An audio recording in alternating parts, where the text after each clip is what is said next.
Sariq oqa. 20 gram kokosli un. Mana bu 20 gram. Keyin razrıhlitel 10 gram. Mana bu pselyum. Hammasini aralashtiryapmiz, quruq Hammasini.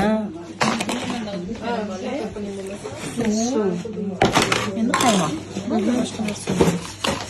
To'rttami non chiqadi bundan. Kichkina non. Chiqami? Almaqonchalik chiqadi. Mana shuni razmeri 6 da bo'lib ketadi.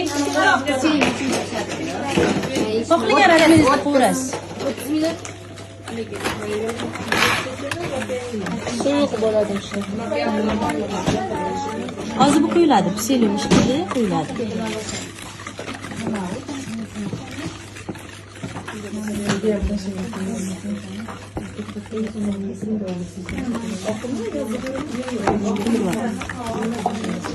Kokos non.